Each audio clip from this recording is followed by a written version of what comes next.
এখন আমি আজকে ক্লাসের একটা লিটল বয় আর একটা হলো আমার মূল ক্লাসের ছাত্র মোহাম্মদ জুনায়েদ বাগদাদি, আর একটা হলো লিটল বয় এ আবু তালহা।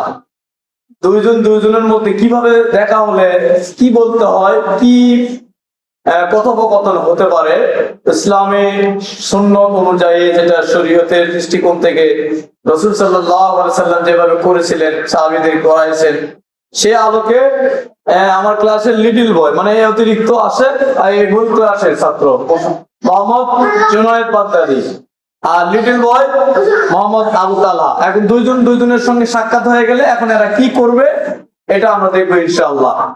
বলেন। আসসালামু আলাইকুম ওয়া রাহমাতুল্লাহি ওয়া বারাকাতুহু। তোমাকেও সালাম দিছে, আচ্ছা তুমি ওকে সালাম দাও না। আসসালামু আলাইকুম ওয়া রাহমাতুল্লাহি ওয়া বারাকাতুহু। ওয়া আলাইকুম আসসালাম ওয়া রাহমাতুল্লাহি ওয়া বারাকাতুহু। আপনারা মুসাফা করো।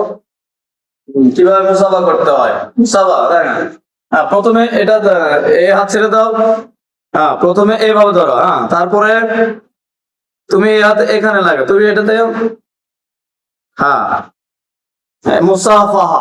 মুসাফাহা কিভাবে মুসাফা করতে হয় আমরা এই দুইটা বাচ্চার মাধ্যমে দেখাই দিচ্ছি। মুসাফা করার সময় একটা দোয়া আছে, ইয়াগফিরলাহু বলেন লানা ওয়া লাকুম। এখন হাত ছেড়ে দেন।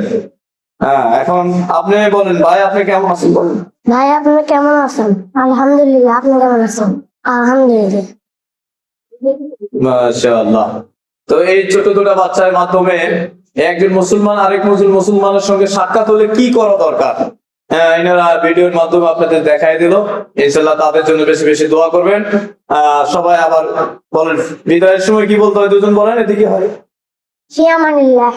বলেন ফি আমানিল্লাহ। মাশাআল্লাহ। যান বসেন।